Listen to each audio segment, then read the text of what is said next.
I got it. Uh, Good morning, everyone. I hope you can see me. Happy Father's Day to all you fathers out there.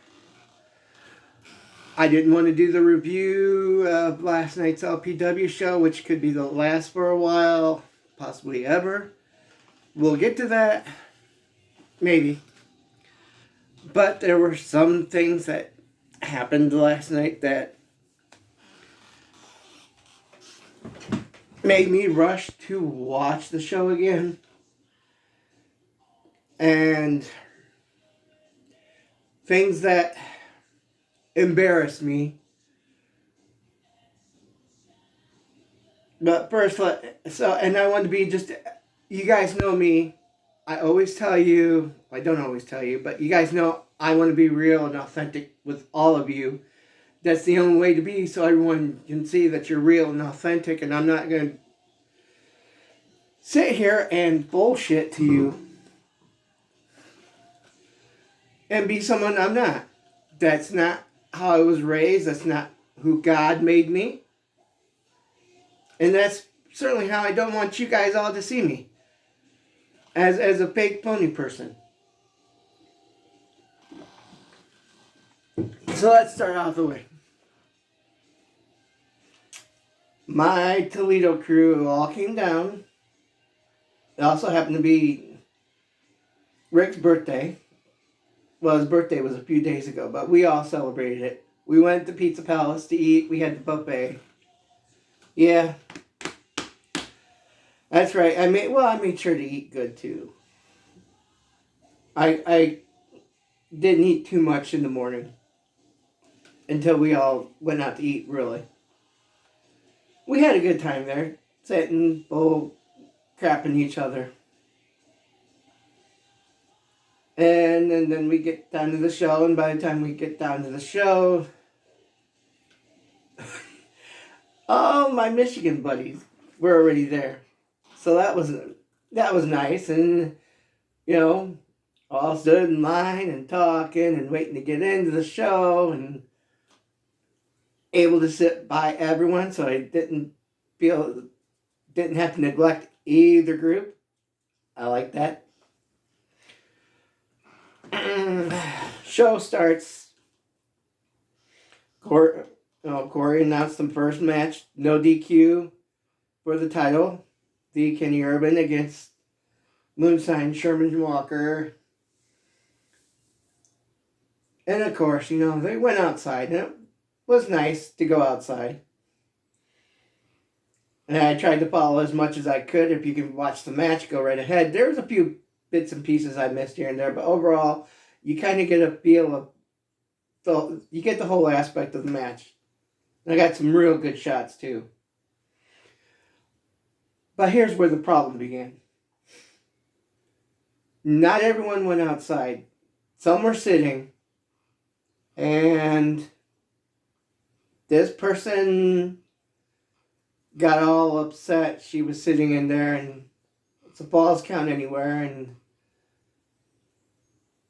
John spoke up first and was trying to tell her, well, no, it's no DQ. They'll come back. Then she got in his face, and then she got into Heather's face. I'll get to her in a second. I'll out her when I'm ready. So it's like, well, lady, how long have you actually been watching wrestling? I know at least, 8 years? But don't you know that no DQs and even falls count anywhere? 9 times out of 10, they end the wrestling ring. What do you think it's called wrestling for? Use your mind, God. Not unless you don't have one. Cheap shot number 1. Yeah, I know. I'm not feeling very Christian-y today. For reasons you guys will figure out. Now you go back and forth, inside, outside. And then comes towards the end. Poor Ox messes up. Kenny gets the pin. I'm not mad at Kenny for winning. Man has worked hard. You guys have heard me on all my LPW videos lately. I've given that man crap for 8 years. And first he was just the referee, and then commish, and then he was a wrestler in biker shorts,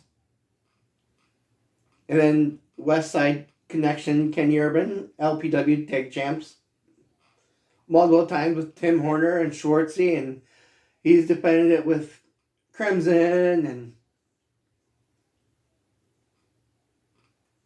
Horner's Kid, and gosh, who else? Did he defend it with Boone? Yeah, I believe he defended it with Boone. He defended it by himself. And, excuse me, breakfast.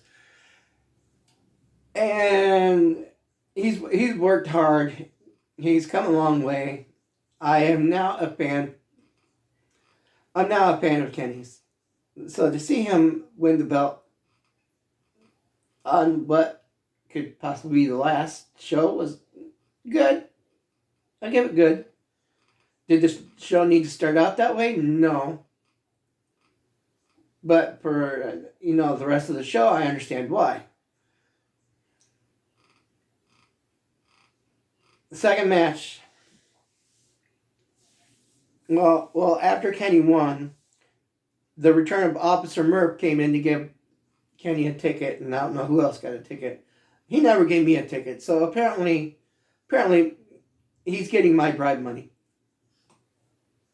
By the way, thanks Murph, no tickets, love it. He comes out, gives people tickets, and then out comes the return of Austin Maddox, just inducted into the War Hall of Fame with Brandon Edwards as the Dirty. Congratulations to him on that. Smacks the crap out of Murph with the kendo stick.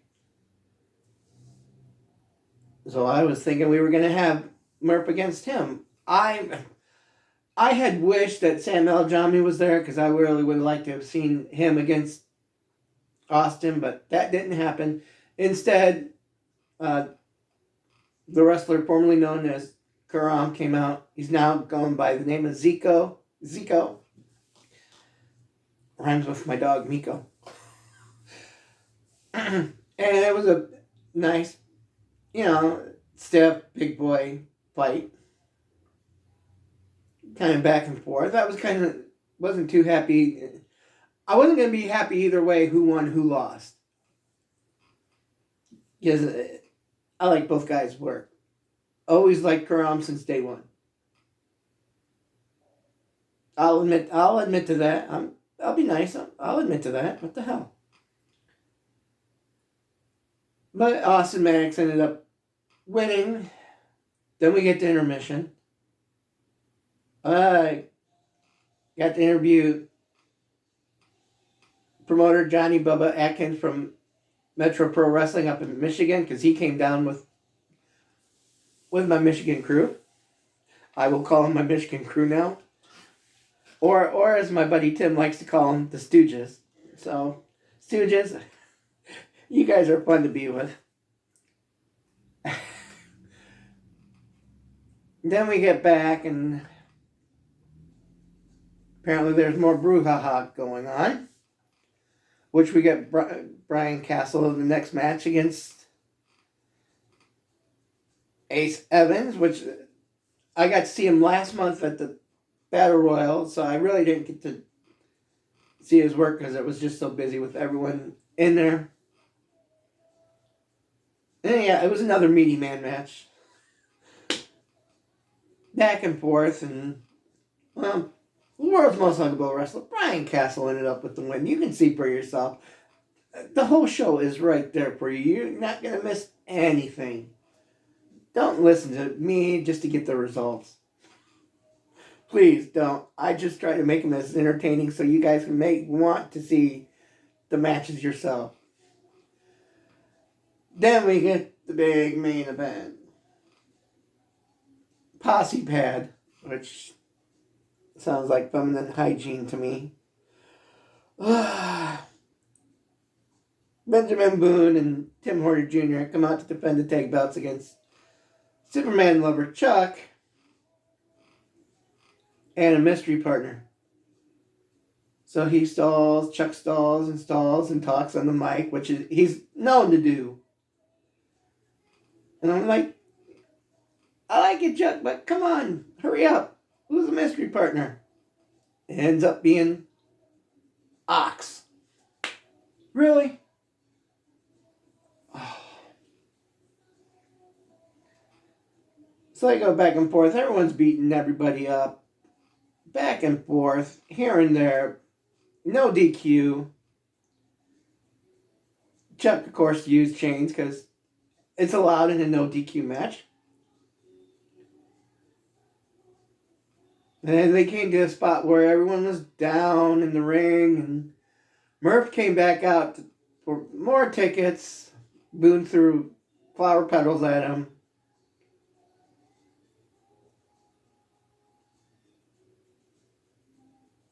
And then the ring announcer, Corey, came in,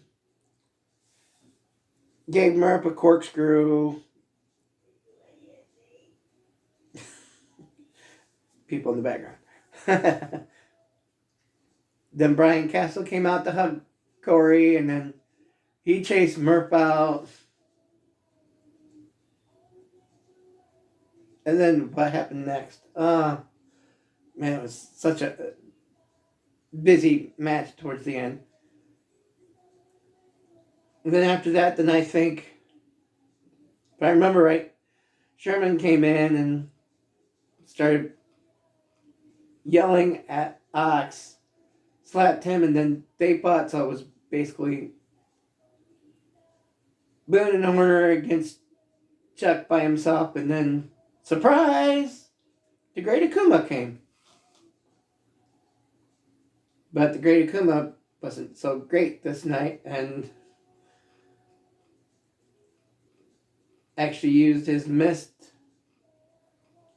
on poor Chuck, and Tim got the 1, 2, 3. Everybody goes home happy. Wait a minute, 1 second. Tim got on there, thanked us for the years. He doesn't know if this is good, if this was it, or if it's just a goodbye for now. Then Boone got on the mic, and then, of all the goodiness, Chuck, in his own way, thanked all of us. The little grump.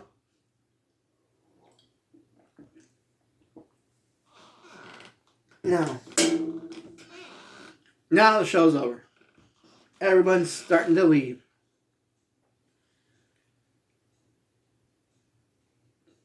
I made sure to get pictures with Chuck, just because, I thanked him for all the years. I still do. Chuck's just a craftsman at what he does. So got a picture with him, got a picture with Boone, just in case this was the last. Got a picture with Kenny. Kenny made me hold the belt and Goose, which was fun. And then somehow, this is the part that embarrasses me as a wrestling fan. Now PW, there's a lot of us that have been going there since day one. We ought to be a freaking family. Were we? No. Why? I'll get to that here in a minute. Hold on. Apparently, during the show, this person that argued with John and Heather went to, I think, Tim Horner's wife, and said that Heather started messing with her, which wasn't the case, because after she said that, and it was right in front of John and Beth told Brittany the real story. Well, as far as I know, because I wasn't exactly around there. I was busy filming. So, while I'm out out in the main floor, not where the ring is at. Heather was coming up to tell Tim while Tim was taking the ring down. And he basically just told her, hey, all right, cool it down. And from reports, not once, not twice, but I've heard and people have said 3 times this lady has lunged at Heather. Heather, I'm defending you. You're my friend. I love you. I love all my friends. You can kind of sort of get yourself into some trouble sometimes, but tonight was just not that night. You were doing your best to behave, and I commend you for that. This lady, however, so after that, Heather had to call the police. The police came. We all had to give statements except the person who lunged and started stuff. She fled like a criminal. That's right, I said it. Criminal.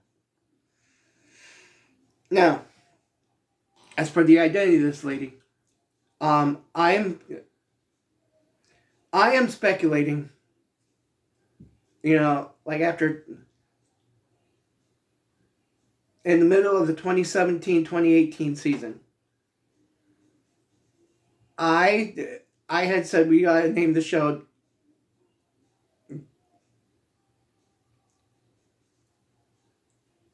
Massacre in December.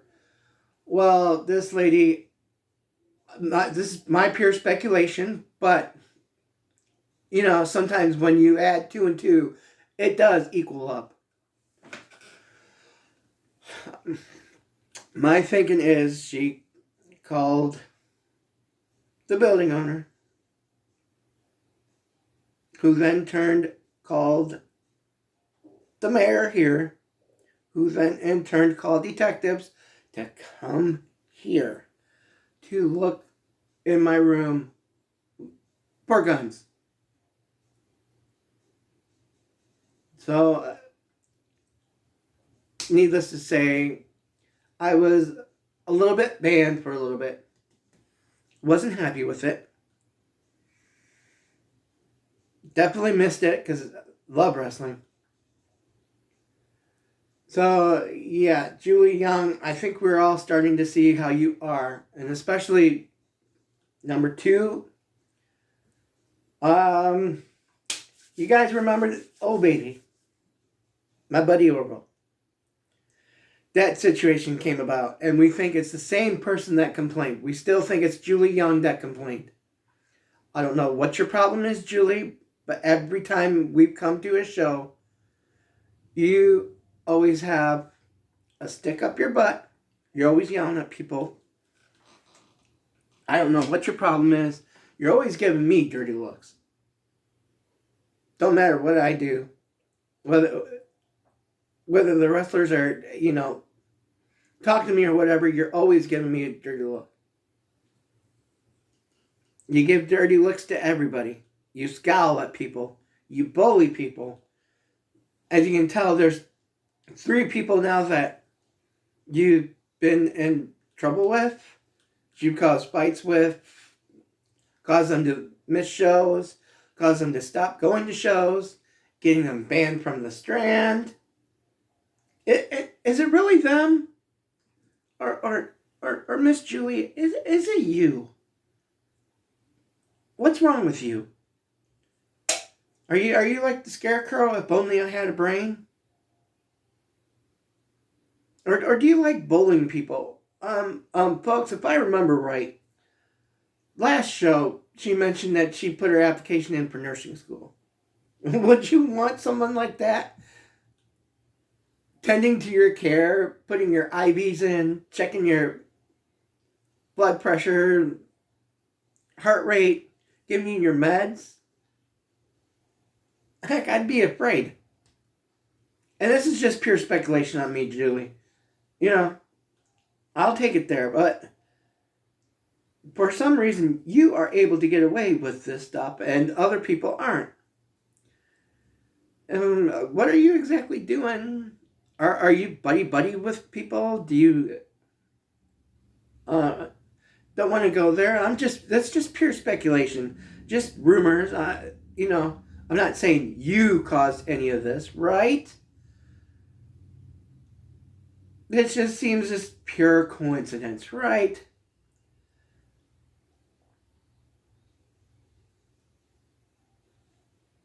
But you lunged at Heather not once, not twice, but 3 times from reports. You left like the criminal because you don't want to be in trouble. Well, a lot of us can see through your BS. I saw through your BS a long time ago. Orville seen through your BS a long time ago. But now, after you did that, somehow Heather is not allowed back to the Strand.